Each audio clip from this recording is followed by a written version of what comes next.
noite, aleluia. O Senhor vai falar fortemente comigo e com você nesta noite. Quero chamar o presbítero Edson, ele vai estar orando pela vida do pastor Douglas em nome do Senhor Jesus.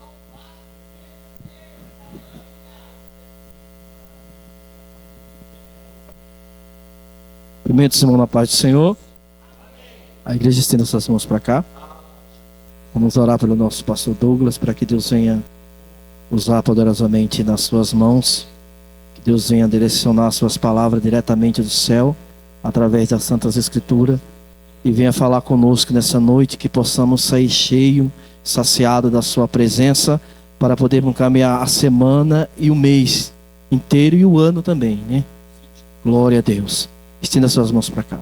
Senhor Deus e Pai, aqui está o teu filho, ó Deus, que está aqui neste momento, incumbido de trazer a tua palavra. Ó Deus, que o Senhor venha usar, Senhor, como canal de bênção. Que o Senhor venha abrir, Senhor, a sua mente, o seu coração. Ó Deus, que o Senhor venha lembrar aquilo que ele estudou, aquilo que ele meditou. Senhor, que o Senhor venha falar conosco, que o Senhor venha tocar em nossos corações, através da tua palavra, Senhor. Fala conosco, Senhor, fica conosco, e assim eu quero te pedir e quero te agradecer, em teu nome, Jesus, amém.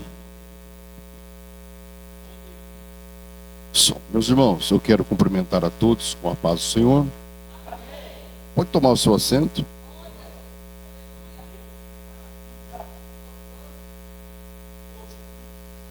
Meus irmãos, eu quero, desde já, quero aqui louvar a Deus por essa igreja, por essa oportunidade de estar aqui com vocês. Quero agradecer de coração esse casal aqui, né?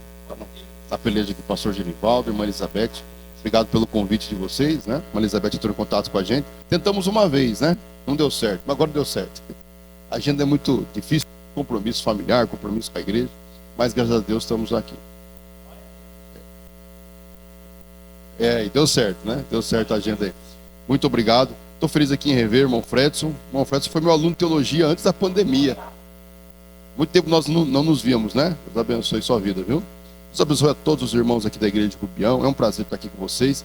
Já quero aqui fazer alguns elogios. Eu só fui pastor de igreja durante 10 anos, então a gente é observador. E eu gosto muito de culto temático. Eu fazia muito. Então, entrei aqui, culto de missões. Aí você vê uma placa linda daquela, esse logo missões, a bandeirinha do SEMAD. Que coisa linda, irmãos. Parabéns. Tudo muito bonito. Muito bom gosto, viu? Muito bonito. Coisas lindas. Ali estão os presentes das crianças. Já me deu uma nostalgia aqui. Que é o primeiro dia das crianças que eu passo sem as crianças da minha congregação. Nós deixamos a congregação lá esse ano, né? E viemos aqui para a sede. Todo ano nós fazíamos um culto com as crianças no dia das crianças. Provavelmente se eu estivesse lá, ontem à noite seria o culto, né? E a gente arrecadava muitas coisas boas e dava para as crianças. Aí eu vi as criançadas aqui e falei, meu Deus, as crianças devem estar tudo com saudade lá também. É sábado que vem? Mas eu estou vendo os doces delas ali, ó. E assim, irmãos, eu vou falar uma coisa para vocês. É opinião, tá? Minha. Tem muito crente extremista que por ser um feriado católico e um feriado que não tem vínculo com as nossas crenças, eles acabam criando uma guerra com esse dia e deixa as crianças, às vezes, de lado por conta disso. E às vezes é tão simples, irmão. Ignora o feriado. O feriado não é para nós. O feriado é uma comemoração da igreja que a gente respeita. Mas a gente aproveita esse momento para fazer as crianças felizes. Não tem nada de mal nisso, né? E olha que coisa linda. Agora elas vão comer doce, vão ficar felizes e vão estar na igreja no próximo dia das crianças para comer doce. Amém por isso, irmãos? É isso. Parabéns a todos. Deus abençoe. Vamos ler a palavra de Deus no livro, segundo livro dos Reis, capítulo 5, verso 1. Segundo livro dos Reis, capítulo 5, verso 1. Enquanto você abre, eu quero expressar aqui a minha alegria. Hoje está comigo aqui a minha esposa, Tereza. Para você nunca mais esquecer o nome da minha esposa, só lembrar da cantora Tereza Pedro, que a Tereza Pedro é um patrimônio do Botucatu. Ela é xará, só não escreve com o mesmo Z. A Tereza Pedro é com Z e a Tereza, a esposa minha, é com S. E nenhuma das duas gosta que erra essa letra, irmãos. Não tem problema, eu me sinto em casa, viu? Fiquem tranquilos. E está comigo também a minha tia Bibiane. A minha tia Bibiane, ela está começando a vir para a igreja agora. Estava um bom tempo afastada, está firme buscando a Deus, está animada. Foi ela que quando eu era criança e me ensinou a ler e escrever, viu, irmã? Ela cuidou de mim quando eu era criança. Hoje eu estou trazendo ela para a igreja, né? Tô muito feliz com isso. E além disso, uma notícia boa para vocês. Aí é com vocês, não é mais comigo, hein? Ela mora aqui em Rubião, acho que é algumas quadras daqui, e está sem igreja para congregar. Então tá aí a deixa, né? Trouxe para cá para vocês, ó, aproveitar. E ela, irmã Elizabeth, ela tá faminta, viu? Faminta para servir a Deus. E ela não é batizada não, né? Acho que ela não é batizada ainda não, né? Não se batizou ainda, então, ó, uma alma para batizar. Então já cola ali, irmã Elizabeth, ó, já cola ali, né? Que tá fervendo o coraçãozinho dela para servir a Deus, viu? Segundo livro dos Reis, capítulo 1, capítulo 5, versículo 1. Acharam aí, irmãos? Prometo que não vou ser cansativo, vou respeitar o horário, que eu sou extremamente rigoroso com o horário. Mas vamos lá. E Naamã, chefe do exército do rei da Síria, era um grande homem diante do seu senhor e de muito respeito, porque por ele o Senhor dera livramento aos sírios. Era este homem herói valoroso, porém leproso. Versículo 2 do capítulo 5. E saíram tropas da Síria, da terra de Israel, e levaram presa uma menina que ficou ao serviço da mulher de Naamã. E disse esta a sua senhora: Oxalá que meu senhor estivesse diante do profeta que está em Samaria. Ele o restauraria da sua lepra. Então foi Naamã e notificou ao seu senhor, dizendo: Assim e assim falou a menina que é da terra de Israel. Você pode dizer amém? Amém. Muito bem. O personagem principal do culto dessa noite, da palavra dessa noite, eu sou meio sistemático em algumas coisas. Então, uma das coisas que eu sou sistemático, que eu sou extremamente focado na proposta do culto. Então, eu não fujo de tema e não fujo da proposta. Eu sou uma pessoa que eu aprendi a respeitar aquilo que o culto tem que ser direcionado. Então, a mensagem é missionária. E a pessoa principal da mensagem hoje aqui é a empregada da mulher de Naamã. É dela que eu vou falar aqui hoje. Primeiro, deixa eu te dar um pouco de cenário aqui, para você entender onde nós estamos. Aqui nós estamos falando de um período de 900 anos antes de Cristo. Quanto tempo? A igreja está comigo. A igreja está comigo. Esse período aqui, a Síria, tinha a Assíria e tinha Síria. Conseguiram compreender? Duas nações diferentes. Síria e não a Síria. Síria era a nação onde Naamã comandava o exército. Síria, ele era capitão do exército da Síria. E o seu rei era chamado de Ben-Hadad. Repita comigo, Ben-Hadad. Só que ele era o segundo Ben-Hadad. O primeiro era o pai dele. E esse Ben-Hadad era um homem cruel. E a Bíblia diz, aí no versículo que nós lemos, o primeiro, as qualidades de Naamã. Naamã não era israelita, ele era sírio. A Síria era uma nação inimiga de Israel. E a Bíblia fala que o Senhor Deus dava vitórias para Naamã.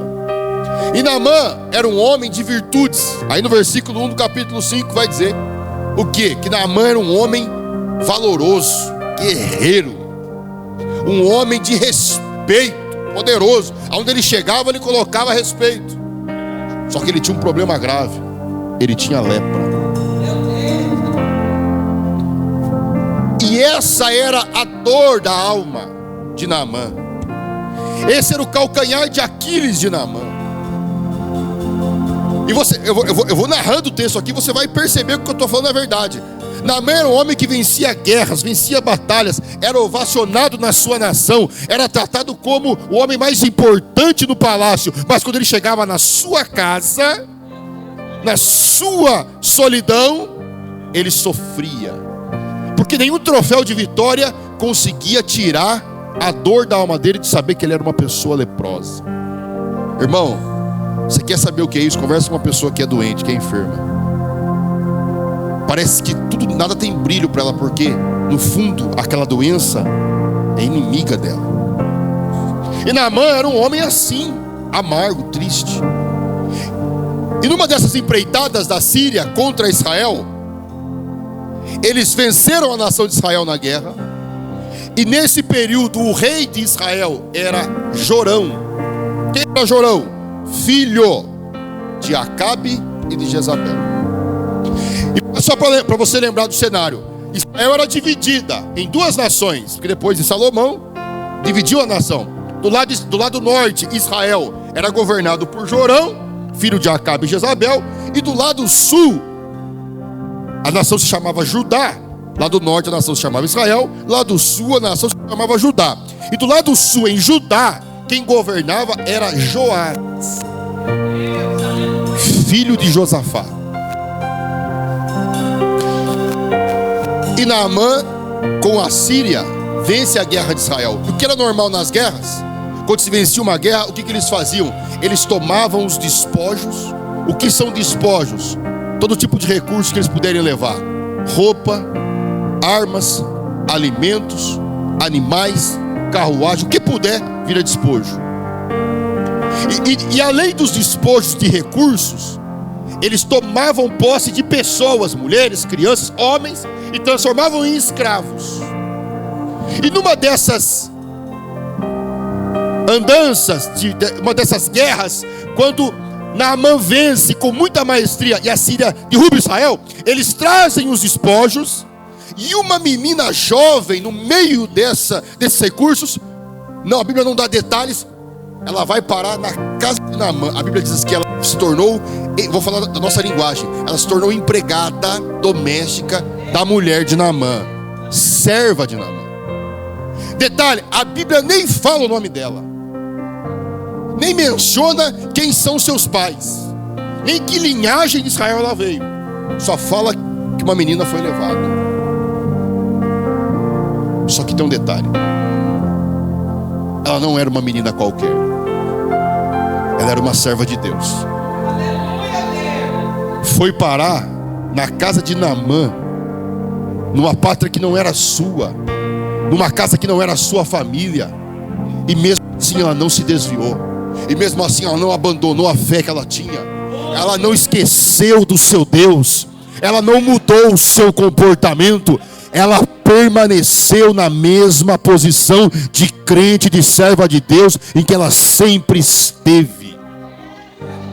Se tem uma coisa que nós crentes temos que aprender com a história dos nossos antepassados, com a história do povo judeu, com a história dos cristãos antigos, é que não importa para onde levassem eles, não importa o lugar em que colocassem eles, eles permaneciam fiéis ao Deus que eles serviam. Agora tem crente da nossa geração, irmão, que mudou de emprego, já desvia. Vai fazer uma faculdade, já é anticristo. Conhece uma rodinha de amigos, já muda a cabeça. Aí eu pergunto, aonde que está a tua convicção, a tua fé, a tua certeza de quem é o Cristo da sua vida? Deus quer que você seja uma crente, um crente firme, alicerçado, com a palavra na alma. Nada nesse mundo consiga te influenciar.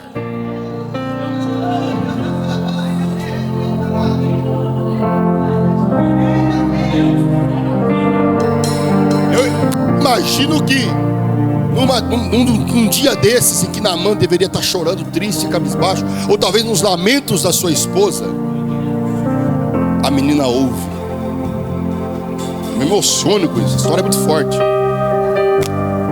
Ela poderia carregar rancor do seu patrão, ódio da sua patroa, mas ela é uma crente, coração limpo. E pela forma que ela conversa com a sua senhora, a mulher de Naamã, fica claro uma coisa para mim aqui: ela tinha um bom relacionamento com eles.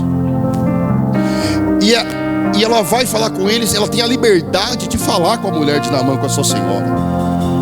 Aqui tem uma lição para nós, irmãos. Crente tem que aprender a ter bom relacionamento com as pessoas. O crente tem que ser uma pessoa agradável. Não estou falando para você conviver com o pecado para poder ser amigo, não. Nós temos que ser pessoas temperadas, que sabem conversar, sabem ouvir, sabem reconhecer. Isso é uma qualidade que o ser humano, que as pessoas do mundo deveriam ver em nós, que é uma qualidade que nos diferencia do mundo, é saber reconhecer os nossos erros, saber pedir perdão quando estamos errados. A soberba devia ser o nosso inimigo, não o nosso amigo. Então ela tinha um bom relacionamento. Isso permitiu abertamente com a mulher de Naamã. Então ela fala assim: minha senhora, deixa eu te falar uma coisa. Dicionário na casa de Naamã. Se o meu senhor, olha o respeito que ela tinha para Naamã. Se o meu senhor fosse na minha terra e conhecesse o profeta que está lá, aquele profeta Eliseu, aquele homem de Deus, pode curá-lo dessa lepra.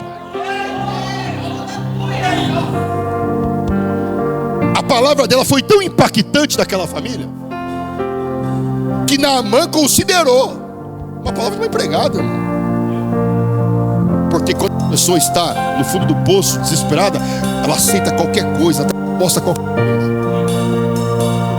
E ela tinha tanto peso no que ela falou, porque a Bíblia diz que Naamã, a mulher dele convenceu, talvez ele estava tentando buscar uma saída, não achava. Ela fala assim: meu bem,